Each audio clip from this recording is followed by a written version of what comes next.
کیا چیز وہ ٹی وی سے نہیں خیر ہے وہ میں خراب نہیں کرنا چاہتا. میں بڑی ساری دیہڑی لگا رہے ہیں ریسرچ سے رات جا کے پھر رات لانی میں اس دیتے نحمدہ ونصلی ونسلم علی رسول الکریم اما بعد فاعوذ باللہ من الشیطان الرجیم بسم اللہ الرحمن الرحیم الف لام میم احسب الناس ان یترکوا ان یقولوا آمنا وهم لا یفتنون. صدق اللہ مولانا العظیم و صدق رسولہ النبی الامین الکریم ونحن علی ذلک من الشاہدین والشاکرین والحمد للہ رب العالمین. سبھی حضرات سرکار دو عالم صلی اللہ علیہ وآلہ وسلم کی بارگاہ میں ہدیہ درود السلام پیش کریں. الصلاۃ والسلام علیک یا رسول اللہ، الصلاۃ والسلام علیہ، الصلاۃ والسلام علیک یا حبیب اللہ وعلی آلک و صحابک یا رحمۃ للعالمین.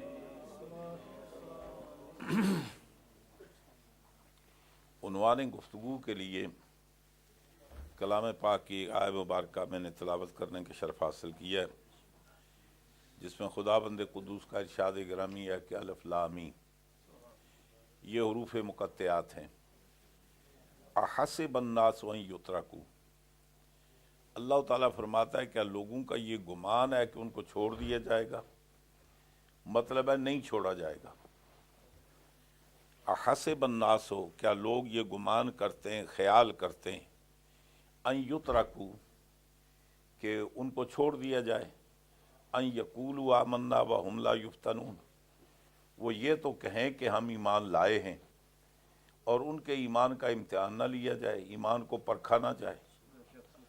بتانا یہ اللہ تعالیٰ فرماتا ہے وَلَقَدْ فَتَنَّ الَّذِينَ مِن قَبْلِكُمْ.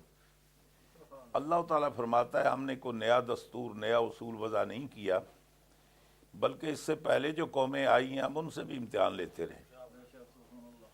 جس نے ہماری دوستی کا دم بھرا ہے، جس نے ہماری محبت کا دم بھرا ہے، اس کو ہم نے اس کو آزمایا، اس کا امتحان لیا.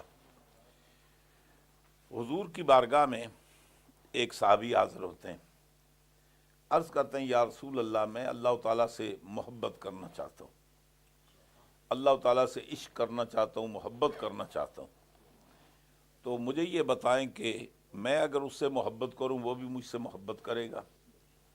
حضور نے فرمایا یہ تیرے بس کی بات نہیں ہے، اس لیے کہ جس سے وہ محبت کرتا ہے نا،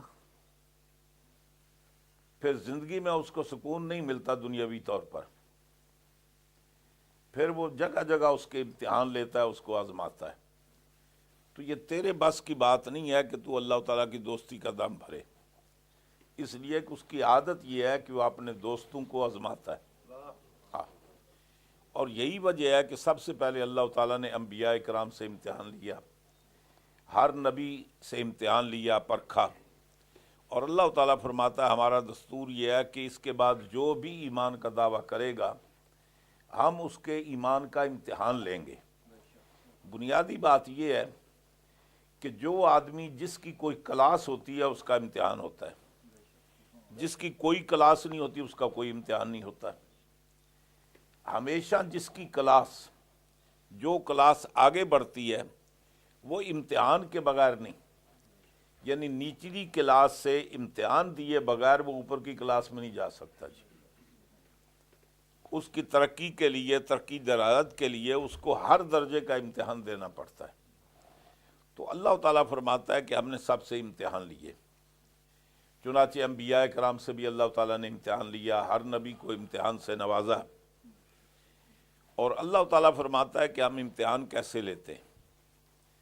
فرمایا کہ بالا نبلونکم بشیء من الخوف، کبھی کبھی ایسے ہوتا ہے کہ امتحان لینے والی بہت بڑی ذات ہونا، اور جب وہ اعلان کرے کہ میں امتحان لوں گا تو یقینی طور پر لوگ اس کے نام لینے سے تھر تھر کانپتے ہیں، امتحان لینے سے ہی گھبرا جاتے ہیں.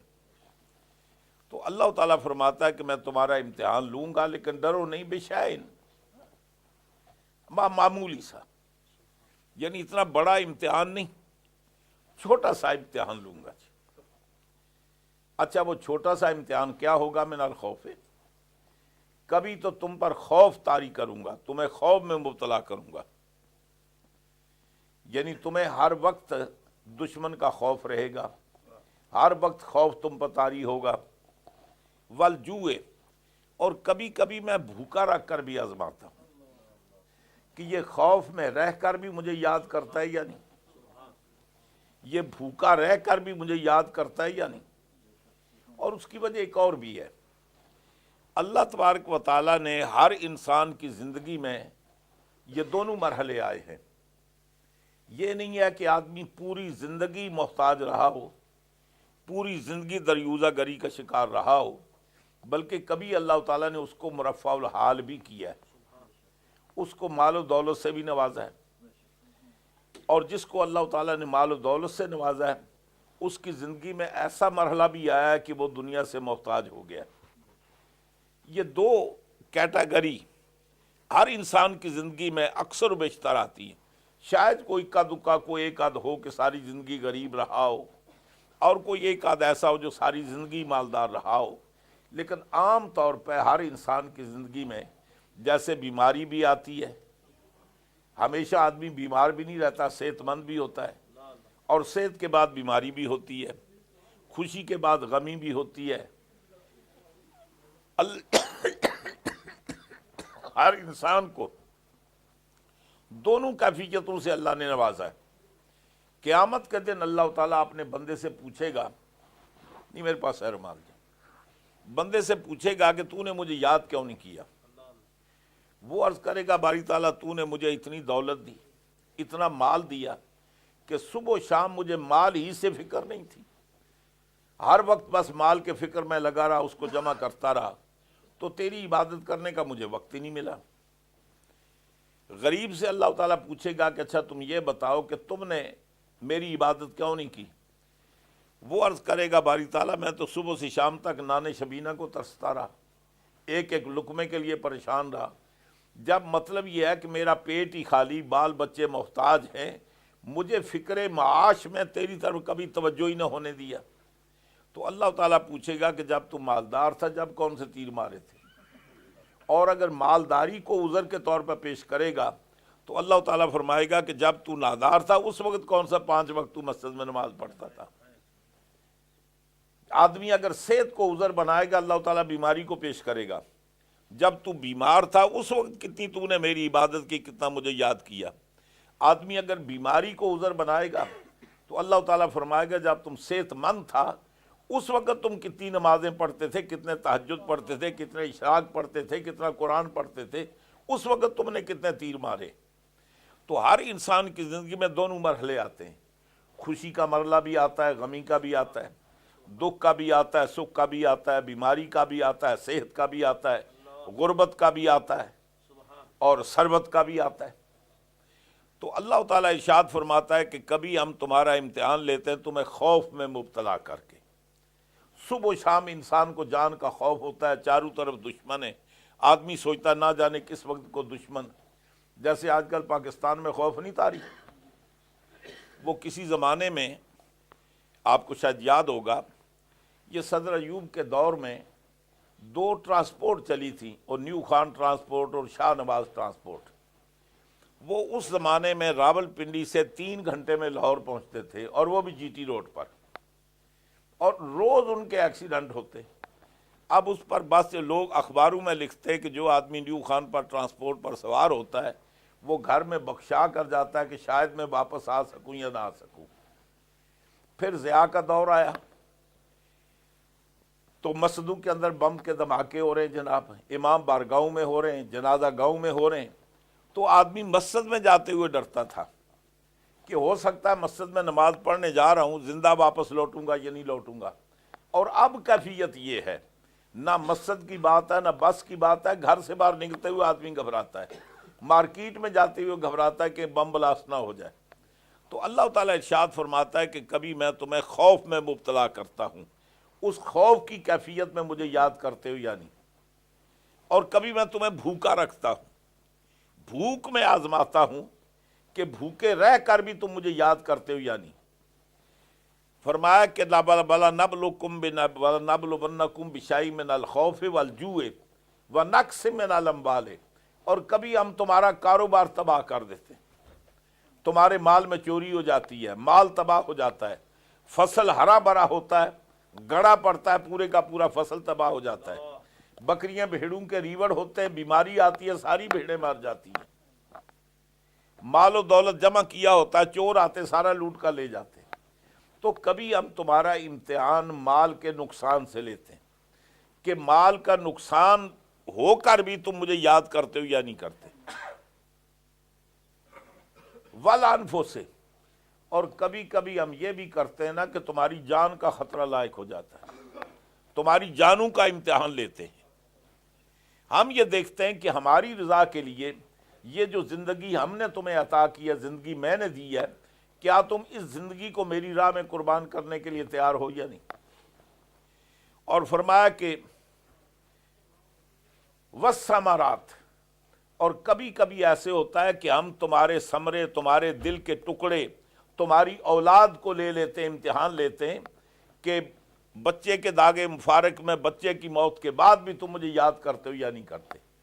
تو اللہ تعالیٰ فرماتا ہے کہ ہمارے نصاب امتحان کیا ہے، وَلَنَبْلُوَنَّكُمْ بِشَيْءٍ مِّنَ الْخَوْفِ، یا خوف طاری کرتے ہیں، وَالْجُوعِ، یا تمہیں بھوکا رکھ کر امتحان لیتے ہیں، وَنَقْصٍ مِّنَ الْأَنفُسِ، اور کبھی تمہارا جان، وَنَقْصٍ مِّنَ الْأَمْوَالِ، کبھی تمہارے مال نقصان کر کے ہم امتحان لیتے ہیں، اور کبھی تمہارے نفسوں کا امتحان لیتے ہیں، والثمرات، اور کبھی تمہاری اولاد کا امتحان لیتے ہیں۔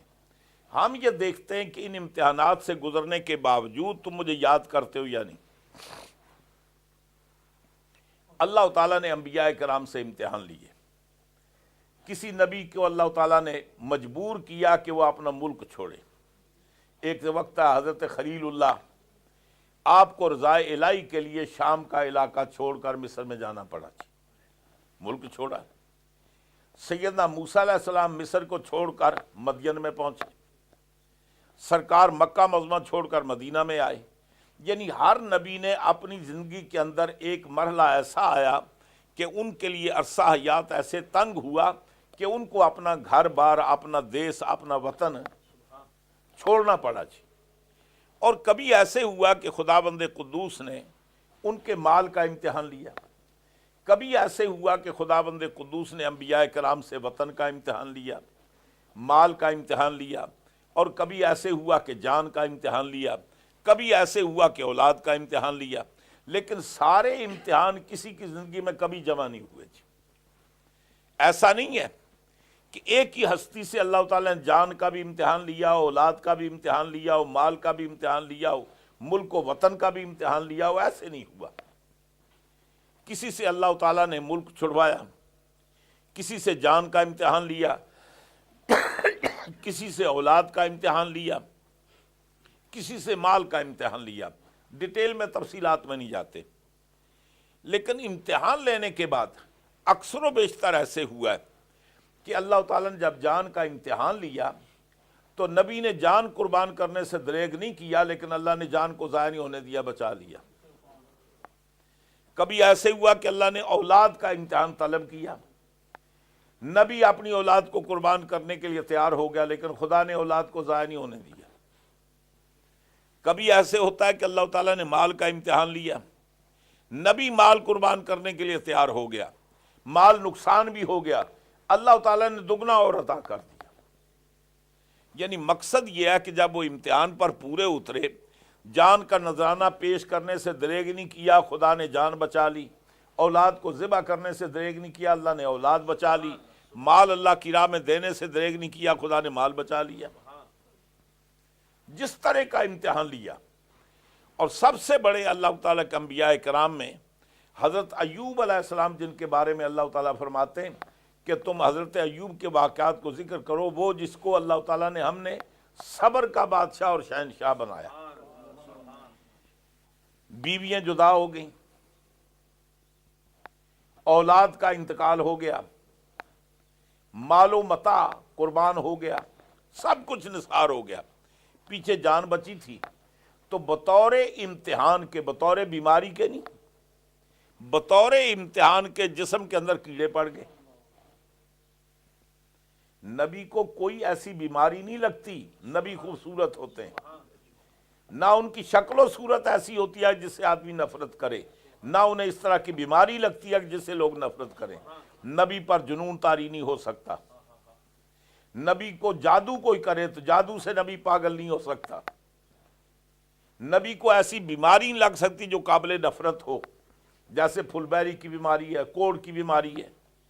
اس طرح کی بیماریاں انبیاء کرام کو نہیں لگتی. اس لیے نبی خلق خدا کو اللہ کی بارگاہ میں بلانے کے لیے آتے ہیں, اس لیے نہیں کہ لوگ ان کی ذات سے نفرت کریں. تو کیڑوں کا پڑنا یہ بطور بیماری کے نہیں تھا, یہ بطور امتحان کے تھا. نتیجہ یہ ہوا کہ پورے کا پورا جسم کرموں نے, کیڑوں نے کھا لیا. اب زبان تک پہنچے, آپ نے اف تک نہ کی, آہ تک نہ کی. جب زبان تک کیڑا پہنچا تو اس وقت آپ نے آہ کی. اللہ تعالیٰ پوچھتا ہے ایوب تیری بیویاں تو اس سے جدا ہو گئیں, تو نے افسوس کا اظہار نہیں کیا. تیرے بیٹے شہید ہو گئے, مر گئے, ہلاک ہو گئے, تو نے پرواہ نہ کی. تیرا سارا مال و متاع قربان ہو گیا, تو نے پرواہ نہیں کی. تیرا پورا جسم کیڑوں نے کھا لیا, تو نے پرواہ نہیں کی. یہ اب کون سا طریقہ ہے کرنے کا؟ تو عرض کرتے ہیں مولا اب کیڑے میری, کم از کم میری اولاد نہیں تھی, تجھے یاد کرتا تھا. بیویاں جدا ہو گئیں, تیرے ذکر میں مصروف رہا. مولا جسم پر کیڑے لگے رہے, میں تیرا ذکر کرتا رہا. اگر میری زبان نہ رہی تو میں تیرا نام کیسے لوں گا؟ مجھے اس کا خطرہ نہیں کہ میری زبان کیڑے کھائیں گے, خطرہ اس کا ہے کہ اگر زبان نہ رہے گی تو تیرا ذکر کیسے کروں گا؟ اس وقت پھر اللہ تعالیٰ فرماتا ہے ارکس برجلک, اے ایوبی امتحان پر پورا اترا, ذرا پاؤں جھاڑ کر دیکھ. پاؤں کو زمین پر مارا, سارے کیڑے دور ہو گئے, جسم صحیح سلامت ہو گیا. فرمایا کہ یہ حوض ہے, اس کے اندر ایک غوطہ لگا ہے. حوض کے اندر غوطہ لگا, جب نکلے تو پتا چلا کبھی بیماری ہوئی نہیں تھی. اور اللہ تعالیٰ فرماتا ہے کہ جو ہم نے ایوب کا لیا تھا وہ واپس کیا.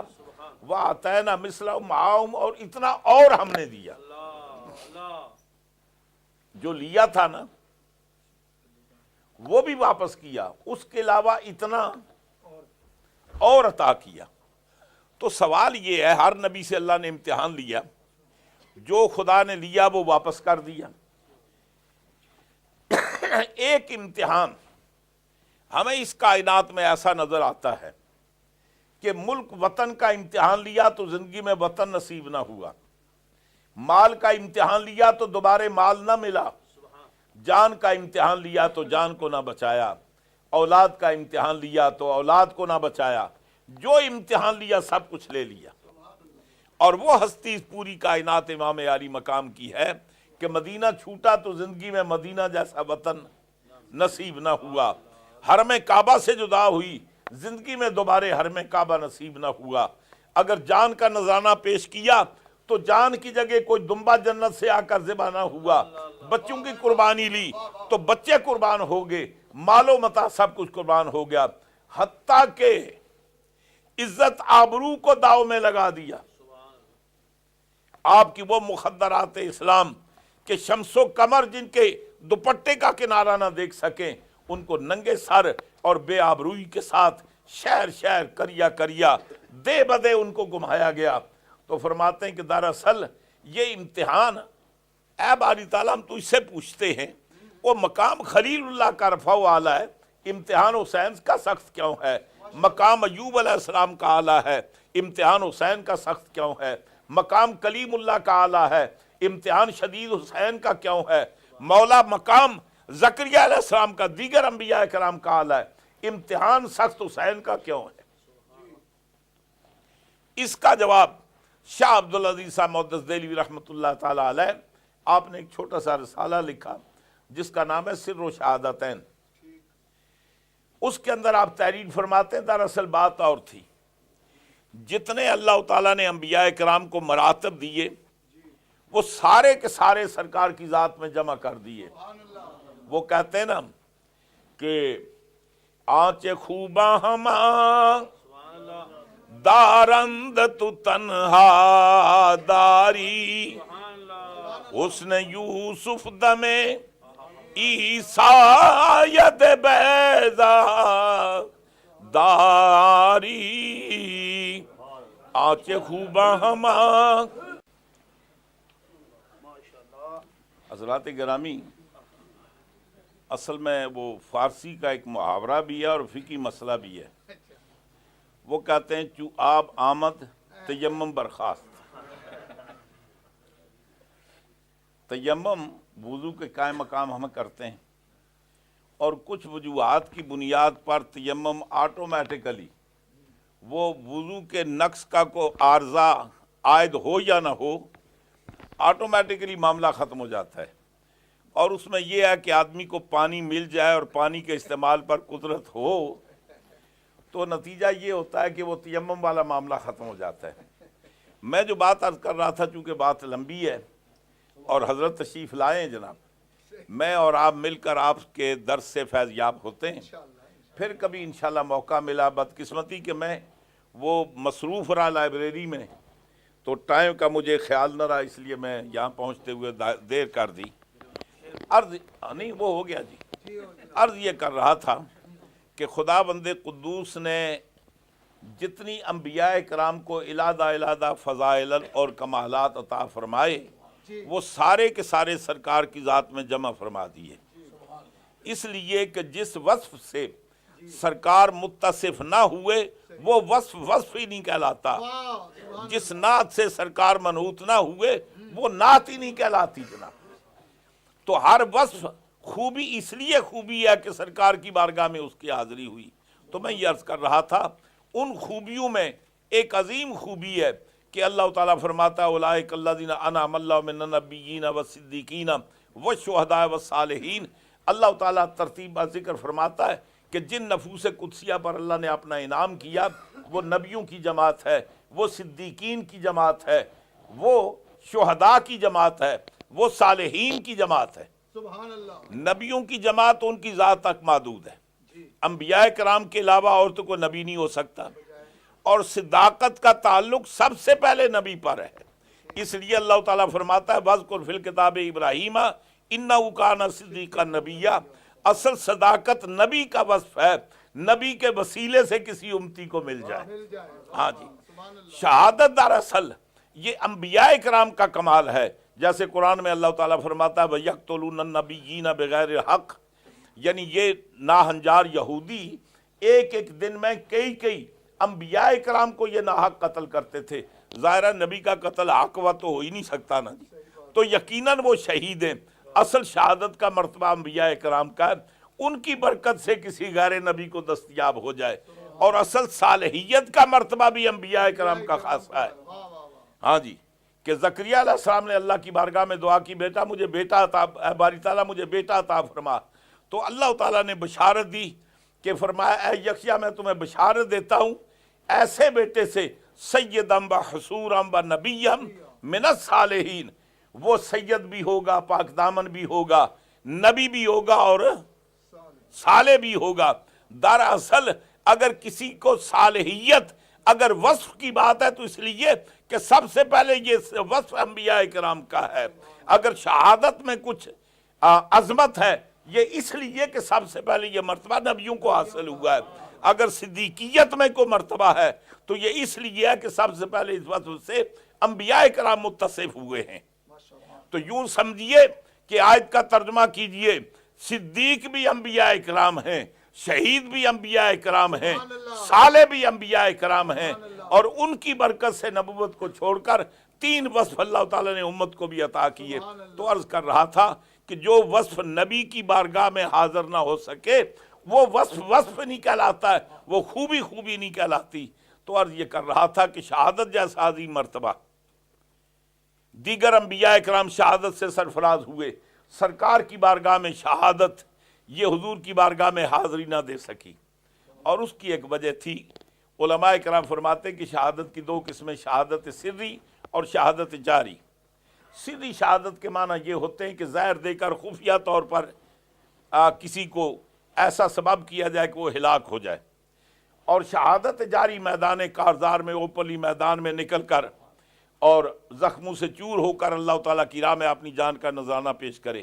ظاہر یہ ہے کہ کاز آف ڈیتھ، موت کا ذریعہ یا تو زہر ہو سکتا ہے یا تلوار ہو سکتی ہے۔ اگر زہر سے انتقال ہو تو تلوار معروم رہے گی، تلوار کے ذریعے انتقال ہو تو زہر والی موت معروم رہے گی۔ اب انبیاء کرام کے اندر وہ نفوس قدسیہ ہیں، بعض انبیاء کرام کو زہر دیا گیا، بعض انبیاء کرام کو تلوار سے ظلم سے شہید کیا گیا۔ اب یہ دونوں مرتبے بیک وقت سرکار کی بارگاہ میں تو حاضر نہیں ہو سکتے تھے، اس لیے خداوند قدوس نے اب یہ غور کریں، کیا اللہ تعالیٰ اس پر قادر نہیں ہے کہ حضرت امام حسن مجتبیٰ بھی پورے کے پورے سرکار کا نمونہ ہوتے، حضرت امام حسین علیہ السلام بھی پورے کے پورے سرکار کا نمونہ ہوتے؟ کیا اللہ اس پر قادر نہیں تھا؟ یہ 50-50 کرنے کا مطلب کیا ہے؟ حضرت امام حسن مجتبیٰ سر سے لے کر ناف تک بالکل سرکار کی شبیہ تھے، بالکل سرکار کا سراپا تھے۔ حضرت امام حسین علیہ السلام ناف سے لے کر پاؤں تک، آپ کہیں لیٹے ہیں، پاؤں آپ کے ننگے، تو کوئی دیکھ کر یہی سمجھے گا کہ یہ سرکار تشریف فرما ہیں۔ تو اب سوال یہ ہے کہ آپ پورے کے پورے امام علی مقام یہ ناف تک بھاگ جا کر بریک کیوں لگی جی؟ بس سر سے پاؤں تک حضرت امام حسن بھی آپ کے مشابہ نہیں ہو سکتے تھے؟ حضرت امام حسین، یہ تقسیم کیوں کیا؟ تقسیم اس لیے کیا کہ دو کو ملا کر ایک بنایا اور فرمایا کہ پھر امام حسن کی بارگاہ میں وہ شہادت سری حاضر ہوئی، امام حسین علیہ السلام کی بارگاہ میں شہادت جاری نے اپنے سرفراز ہوئی۔ دراصل قصہ یہ ہے کہ دونوں شہادتیں یہ سرکار کی بارگاہ میں حاضر ہونی تھی، اور اس لیے حضور نے فرمایا تھا، امام حسن علیہ السلام کے بارے میں فرمایا، حسن حضور فرماتے ہیں حسین منی وانا من حسین، کہیں فرمایا کہ حضرت حسن مجھ سے ہے، میں حسن سے ہوں۔ بتانا یہ ہے یہ میرے بیٹے، اس میں کوئی شک نہیں، میری شہادتیں ان سے ہیں، میرے نماز کی عظمتیں ان سے ہیں، میرے اسلام کی بقا ان سے ہے، اور میرا نام، میرے نام کی بقا ان سے ہے۔ اس لیے ان دونوں پر سراپا ڈال کر ایک کو شہادت سری عطا فرمائی، ایک کو شہادت جاری۔ تو یہ دونوں شہادتیں، اور جیسا امام علی مقام کو زہر دیا گیا نا، ایسا تاریخ نہیں بتاتی کہ کسی اور کو اتنا خطرناک زہر دیا گیا ہو۔ اور جس انداز سے حضرت امام حسن مجتبیٰ کا وصال ہوتا ہے، جب آخری بار زہر دیا گیا تو آنتڑیں کٹ کٹ کر منہ کے راستے باہر آ رہی ہیں، جگر کٹ کٹ کر منہ باہر آ رہا ہے، ایسا زہر بھی کسی کو نہ دیا گیا۔ فرمایا کہ وہ شہادت بھی سرکار کی بارگاہ میں حاضر ہوئی، امام پاک کی شہادت بھی بارگاہ میں حاضر ہوئی۔ سب سے انوکھی منفرد شہادت اس لیے تھی کہ یہ شہادت دینے تو امام پاک گئے تھے، لیکن پرچے مصطفیٰ کے حل کر رہے تھے۔ ان کا امتحان ان کے سٹیٹس کا نہیں تھا، بلکہ سرکار کے معیار کا تھا۔ یہاں سے حسنین کریمین کی عظمت کا بھی پتہ چلتا ہے، نبی نہیں ہے لیکن امتحان نبی کا دینے جا رہا ہے۔ اب نبی نہیں ہے لیکن اللہ تعالیٰ نے وہ کمالات عطا فرمائے ہیں کہ سید الانبیاء کے امتحان آپ کے پرچے حل کرنے کے لیے جاتے ہیں، اس لیے آپ کا امتحان منفرد تھا۔ پھر کبھی موقع ملا تو تفصیل کے ساتھ انشاءاللہ اس بات کو عرض کریں گے۔ اصل میں وہ عرض یہ کرنا چاہتا تھا، بیچ میں وہ بات ہوگی پھر کبھی انشاءاللہ، کہ خدا بندے قدوس میرے پیارے مصطفیٰ صلی اللہ علیہ وسلم فرماتے ہیں کہ جن کافروں نے، بے ایمانوں نے یحییٰ علیہ السلام کو ظلماً شہید کیا، اللہ تبارک و تعالیٰ نے یحییٰ علیہ السلام کے بدلے 70,000 بے ایمان مروائے، اور حضور فرماتے ہیں کہ میرے اس بیٹے کو جو شہید کریں گے اللہ تعالیٰ 2 بار 70,000 کو اس کے انتقام میں مروائے گا۔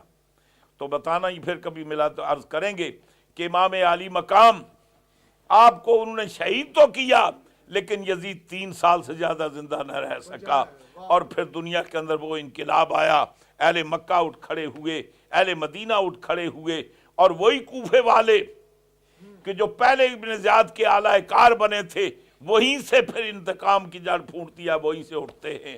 اور جس طریقے سے حضور مولا کائنات کا ایک وفادار ساتھی جس کا نام ہے مالک اشتر، جب حضرت مالک اشتر آپ مصر کا گورنر بنا کر حضور مولا کائنات نے بھیجا، راستے میں کو سازش کی گئی، آپ کو زہر دیا گیا، حضرت مالک اشتر کا انتقال ہو گیا۔ جب حضور مولا کائنات کو یہ اطلاع ملی کہ مالک اشتر شہید ہو گیا تو امام پاک حضرت حضور مولا کائنات آپ بیٹھ کر فرماتے ہیں الیوم کسرت زاری، آج میری پیٹھ ٹوٹ گئی۔ اور آپ فرماتے ہیں کہ میرے جیسے سرکار کے لیے میں تھا، سرکار کو جب بھی کبھی کوئی ایسا مرحلہ پیش آتا تو مجھے پوچھا کرتے تھے علی کہاں ہے؟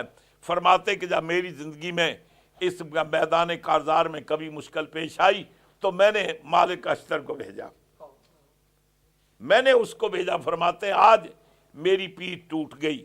اور ابن عبد ربی کہتا ہے کہ اگر کوئی آدمی یہ قسم کھائے کہ پورے عرب میں مالک اشتر سے بڑھ کر کوئی بہادر، کوئی شجاع نہیں ہے الا استاذہ، تو فرماتے ہیں اگر کوئی قسم کھائے ہانس نہیں ہوگا، اس لیے کہ واقعتاً مولا کائنات کے بعد ان کے جو پیروکار ہیں ان میں مالک اشتر جیسا کوئی بہادر نہیں ہے۔